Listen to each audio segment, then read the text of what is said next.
Formula ఈ racing లో తాను విధానపరమైన నిర్ణయం తీసుకున్నానని చెప్పారు మాజీ మంత్రి కేటీఆర్. తనపై ఏసీబీకి కేసు పెట్టే అర్హత లేదన్నారు. సీఎం రేవంత్ రెడ్డి మంత్రులను తప్పుదో పట్టిస్తున్నారా లేక రేవంత్ రెడ్డిని ఎవరైనా తప్పుదో పట్టిస్తున్నారనేది తనకు అర్థం కావడం లేదన్నారు. ఫార్ములా ఈ రేసింగ్ లో పైసా అవినీతి జరగలేదని మరోసారి క్లారిటీ ఇచ్చారు. ఔటర్ రింగ్ రోడ్ కు టీఓటీ విధానంలో టెండర్లు పిలిచినట్టు వివరించిన కేటీఆర్ ఔటర్ రింగ్ రోడ్ టెండర్ల ద్వారా వచ్చిన 7,400 కోట్ల రైతు రుణమాఫీకి ఉపయోగించినట్టు చెప్పారు. రేవంత్ ఎంపీగా ఉన్న సమయంలో ఔటర్ రింగ్ రోడ్డుపై మాట్లాడితే హెచ్ఎండీఏ పరువు నష్టం దావా వేసినట్టు గుర్తు చేశారు. మరి ఓఆర్ఆర్ టెండర్లలో కుంభకోణం జరిగితే టెండర్లు ఎందుకు రద్దు చేయలేదని ప్రశ్నించారు. మీడియాతో చిట్చాట్ నిర్వహించిన కేటీఆర్ ఔటర్ రింగ్ రోడ్ టెండర్లపై సిట్టింగ్ జడ్జితో విచారణ జరపాలని డిమాండ్ చేశారు. ప్రస్తుతం తనను ఏ కేసులో లోపల వేయాలో ప్రభుత్వానికి అర్థం కావడం లేదంటూ ఎద్దేవా చేశారు. ఇక ఓరియంటేషన్ క్లాసుల్లో చెప్పు ఏం చూపించాలో ఎలా చూపించాలో ట్రైనింగ్ ఇచ్చినట్టున్నారంటూ కేటీఆర్ తీవ్ర విమర్శలు చేశారు.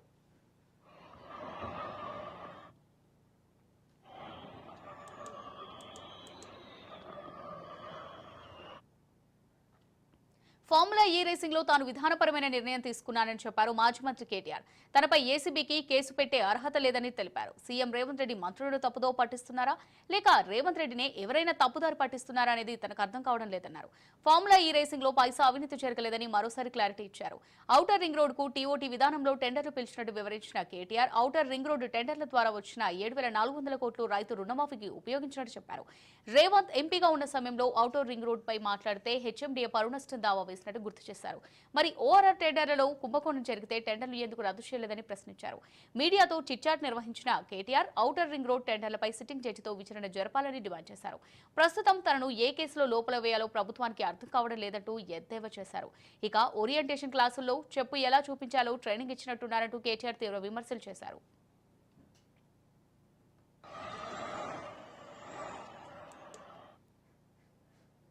రైట్, ఇక దీనికి సంబంధించి మరిన్ని డీటెయిల్స్ మా ప్రతినిధి రాజు అందిస్తారు.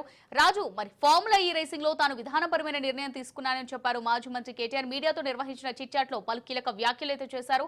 సో ఈ కేసులన్నీ కూడా కుట్రపూరితంగా, అంటే ఏ కేసులో లోపలేయాలో తెలియక ఏదో ఒక కేసు పెడుతున్నారని కూడా ఆరోపణలు చేశారు. సో దీని అంతటి ఏ విధంగా చూడొచ్చు అంటారు Raju? Amulya, BRS party working president KTR ఈ రోజు అసెంబ్లీ లాబీలో మీడియాతో మరోసారి చిట్చాట్ చేయడం జరిగింది. ముఖ్యంగా నిన్న ఆయన నిర్వహించినటువంటి ప్రెస్ మీట్ ఏదైతే ఉందో అందులో కొన్ని కీలక అంశాలు వెల్లడించడం జరిగింది. ముఖ్యంగా తాను విధానపరమైన నిర్ణయాలు తీసుకున్నాను. ముఖ్యంగా తెలంగాణ కావచ్చు, హైదరాబాద్ కావచ్చు, హైదరాబాద్ ప్రతిష్ట పెంచేందుకే ఈ కార్ రేస్ ఏదైతే ఉందో దీన్ని తీసుకొచ్చామని చెప్పి రాత్రి ఏదైతే చెప్పడం జరిగిందో మరోసారి అయితే అదే విషయాన్ని వెల్లడించడం జరిగింది. ముఖ్యంగా విధానపరమైన నిర్ణయాలు తీసుకున్నాను. ముఖ్యంగా డబ్బులు పంపిన ప్రొసీజర్స్ అన్ని కూడా అన్ని రికార్డు ఉన్నాయి, ఆన్ రికార్డు ఉన్నాయి. రిసీవ్ చేస్తున్న కంపెనీ కూడా వాళ్ళకి రిసీవ్ అయ్యాయని చెప్పి మెయిల్ కూడా పంపించింది. అవన్నీ అథెంటికేషన్ ప్రూఫ్స్ ఉన్నాయి. ఎందుకు అనవసరంగా ప్రభుత్వం రాద్ధాంతం చేస్తా ఉంది? ముఖ్యంగా బీఆర్ఎస్ పార్టీని టార్గెట్ చేసింది, దట్టు కేటీఆర్ నే, అంటే తననే టార్గెట్ చేసింది ప్రభుత్వం అని చెప్పేసి కూడా చెప్తా ఉన్నారు. ముఖ్యంగా 6 గ్యారంటీలను అమలు చేయలేక ఇట్లాంటి టాక్టిక్స్ ప్రభుత్వం చేస్తా ఉంది అన్నట్టుగా కూడా ఆయన విమర్శించే పరిస్థితి మనం చూస్తా ఉన్నాము. ముఖ్యంగా సంవత్సర కాలం నుంచి కూడా ఏ కేసులో కేటీఆర్ ను జైల్లో వేయాలో తెలియడం లేదు ప్రభుత్వానికి. మొత్తానికి కేటీఆర్ ను జైల్లో వేయాలని ఒకటే లక్ష్యం పెట్టుకుంది అని చెప్పి కూడా ఆయన అయితే మీడియా చిట్చాట్ లో అయితే చెప్పిన పరిస్థితి కనిపిస్తా ఉంది. ముఖ్యంగా ఔటర్ రింగ్ రోడ్ సంబంధించి ఇప్పటికే ప్రభుత్వం చిట్ ఏదైతే వేయడం జరిగిందో దానిపై కూడా ఆయన స్పందించడం జరిగింది.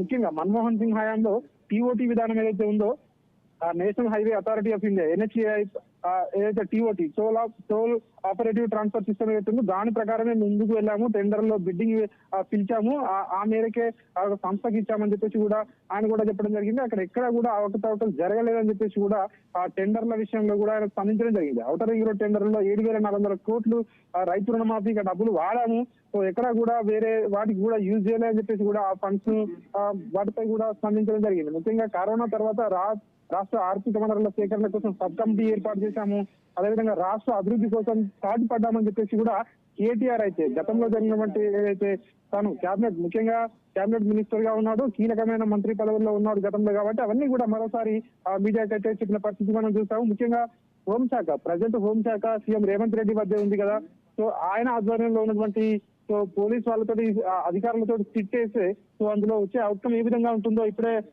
సో నేనే చెప్పగలనని చెప్పేసి కూడా కేటీఆర్ చెప్పిన పరిస్థితి మనం చూస్తా ఉన్నాం. మొత్తంగా సిట్ అంటే రేవంత్ రెడ్డి సిట్ అంటే సిట్, స్టాండ్ అంటే స్టాండ్ అంటే అంతే తప్ప సో ప్రత్యేకంగా సిట్ చేసేది ఏమీ లేదని చెప్పేసి కూడా విమర్శించిన పరిస్థితి మనం చూస్తా ఉన్నాం. మొత్తానికైతే డైవర్షన్ పాలిటిక్స్ పేరుతో ఏసీబీ కేసు అని సిట్ అని హడావిడి చేస్తా ఉన్నారు తప్ప ప్రజలకు ఏవైతే ఇచ్చిన హామీలు కావచ్చు, గ్యారంటీలు కావచ్చు అమలు చేయలేని పరిస్థితి ప్రభుత్వం ఎదుర్కొంటా ఉందని చెప్తా ఉన్నారు. ముఖ్యంగా కాంగ్రెస్ ఎమ్మెల్యే వీర్లపల్లి శంకర్ విషయంపై కూడా ఆయన స్పందించడం జరిగింది. అసెంబ్లీలో చెప్పులు చూపిస్తా ఉన్నారు. సో చెప్పు ఎట్లా చూపించాలో, సో ఇటీవల జరిగినటువంటి ఎమ్మెల్యేల ట్రైనింగ్ 2 రోజుల ట్రైనింగ్ ఏదైతుందో ఆ ట్రైనింగ్ లో ఇవే చెప్పారా అంటూ కూడా ప్రభుత్వానికి అయితే చివకలంటించారు. మొత్తానికైతే సో ఆయన ఏదైతే నిర్ణయాలు తీసుకున్నారో విధానపరమైన నిర్ణయాలు తీసుకున్నాం తప్ప ఎక్కడా కూడా లబ్ధి చేకూరే, ముఖ్యంగా సొంతానికి లబ్ధి చేకూరే విషయంగానే వచ్చి ఎట్లాంటి అవకతవకలు పాల్పడేదని చెప్పేసి అయితే కేటీఆర్ అయితే స్పష్టం చేయడం జరిగింది. రాజు, మరి ఓఆర్ఆర్ టెండర్లలో కుంభకోణం గురించి కూడా ప్రధానంగా ప్రస్తావించినట్టుగా తెలుస్తుంది కేటీఆర్. ఈ ఓఆర్ఆర్ టెండర్లలో కుంభకోణం జరిగితే మరి టెండర్లు ఎందుకు రద్దు చేయలేదని కూడా కాంగ్రెస్ ప్రశ్నించినట్టుగా తెలుస్తుంది. మరి ఓఆర్ఆర్ కి సంబంధించి, అంటే ఈ టెండర్ కి సంబంధించి డీటెయిల్స్ ఏంటి? ముఖ్యంగా ఓఆర్ఆర్ టెండర్లలో గతంలో అంటే ఎంపీగా ఉన్నటువంటి రేవంత్ రెడ్డి అప్పుడు బీఆర్ఎస్ ప్రభుత్వం హయాంలో ఉన్నప్పుడు చాలా సార్లు ఓఆర్ఆర్ పై అప్పుడు విమర్శించడం జరిగింది, చాలా సార్లు కామెంట్స్ కూడా చేయడం జరిగింది. ఈ నేపథ్యంలో ఆయనకు హెచ్ఎండిఏ ఆయనపై ఫైన్ కూడా విధించిన పరిస్థితి కూడా మరోసారి గుర్తు చేయడం జరిగింది కేటీఆర్. అందులో ఎక్కడా కూడా అవకతవకలకు పాల్పడలేదని చెప్పేసి కూడా కేటీఆర్ అయితే స్పష్టం చేయడం జరిగింది. ముఖ్యంగా ఏదైతే ఓఆర్ఆర్ టెండర్లు ఉన్నాయో ఆ ఓఆర్ఆర్ టెండర్ లో ఆ టెండర్ 30 years కోసం టెండర్ కు అవి కంపెనీకి ఇవ్వడం ద్వారా 7,400 కోట్ల రూపాయలు ప్రభుత్వానికి ఆదాయం చేకూరింది. ఆ ఆదాయం మొత్తం రైతు రుణమాఫీకి డబ్బులు వాడుకున్నామని చెప్పేసి కూడా అవి కూడా చెప్పడం జరిగింది. అంటే ముఖ్యంగా ఔటర్ రింగ్ రోడ్ టెండర్ లో ఎంపీగా రేవంత్ రెడ్డి అప్పుడు మాట్లాడితేనే హెచ్ఎండిఏ ఫైన్ వేసింది. సో రేవంత్ రెడ్డికి ఆ విషయాలన్నీ కూడా తెలుసు. ఒకవేళ దమ్ముంటే ఎందుకు ఇప్పుడు ఆ టెండర్లను రద్దు చేయట్లేదు? ఒకవేళ సీఎం రేవంత్ రెడ్డి చెప్పే నిజాలే అయితే మరి టెండర్లను ఎందుకు రద్దు చేసే దమ్ము ధైర్యం చేయలేకపోతున్నారని చెప్పేసి కూడా విమర్శించిన పరిస్థితి కనిపిస్తోంది. ఔటర్ రింగ్ రోడ్ టెండర్లపై సిట్టింగ్ జడ్జితో విచారణ జరపాలని చెప్పేసి కూడా కేటీఆర్ అయితే డిమాండ్ చేస్తా ఉన్న పరిస్థితి కనిపిస్తా ఉంది. కేవలం కక్ష సాధింపు రాజకీయాలు చేస్తా ఉన్నారు. ఔటర్ రింగ్ రోడ్ లో కానివచ్చు, అదేవిధంగా ఇక్కడ ఈ ఫార్ములా రేస్ విషయంలో కావచ్చు ఎక్కడ కూడా తమ ప్రభుత్వంలో ఉన్నప్పుడు ఎక్కడ కూడా తాము అవకతవకలకు పాల్పడలేదని చెప్పేసి కూడా చెప్తా ఉన్నారు. మరోవైపు కోకాపేట భూములపై కూడా ఆయన స్పందించడం జరిగింది. కోకాపేట భూములపై సిట్టింగ్ జడ్జితో విచారణ జరిపించారు, అప్పుడే నిజానిజాలు బయటపడతాయి. అంతే తప్ప బీఆర్ఎస్ పార్టీని ప్రతిసారి విమర్శించడం, కేవలం రాజకీయ లబ్ధి కోసం ఇవన్నీ మాట్లాడడం, సభను తప్పుదోవ పట్టించడం కావచ్చు, రాష్ట్ర ప్రజలను తప్పుదోవ పట్టించడం కావచ్చు, కాంగ్రెస్ పార్టీ హామీలు అమలు చేయలేక ఇవన్నీ కూడా ప్రాక్టీస్ చేస్తా ఉందని చెప్పి కూడా విమర్శించారు. ముఖ్యంగా కేటీఆర్ ఆయనను ఏ కేసులో లోపల వేయాలో తెలియట్లేదు, ప్రభుత్వానికి తరలి పట్టుకుంటున్నారు. గత సంవత్సర కాలంగా కొండను తవ్వి ఎలుకలు పట్టినట్టుగా ఉంది కాంగ్రెస్ ప్రభుత్వ పరిస్థితి అని చెప్పి విమర్శించారు. ముఖ్యంగా హరీష్ రావు ప్రభుత్వం చేసిన అప్పులపై అసెంబ్లీలో నిన్న స్పష్టంగా వివరించడం జరిగింది. ఈ నేపథ్యంలోనే ప్రభుత్వం ఇప్పటికే అంటే ప్రభుత్వం ఏం చేయాలో ప్రభుత్వానికి పాలుపోవడం లేదు, అప్పులు ఎన్ని ఉన్నాయి, రాష్ట్రానికి సంబంధించి ఆస్తులు ఎన్ని ఉన్నాయి అన్ని కూడా హరీష్ రావు సభలో వివరించడంతో కాంగ్రెస్ ప్రభుత్వానికి పాలుపోవడం లేదు. సో అందుకనే డైవర్షన్ పాలిటిక్స్ కు తెరలేపారు. అందుకే ఏసీబీ కేసు అంటూ హడావిడి చేస్తా ఉన్నారు. ముఖ్యంగా ఏసీబీ తర్వాత ఏం చేయబోతుందో కూడా ఇప్పుడే అంటే ఇప్పటికే కాంగ్రెస్ పార్టీ నేతలే చెప్తా ఉన్నారంటే ఏసీబీ కేసు ఏ విధంగా ఉందో అర్థం చేసుకోవచ్చని కేటీఆర్ అయితే చెప్పిన పరిస్థితి కనిపిస్తా ఉంది. Right, thanks for the updates Raju.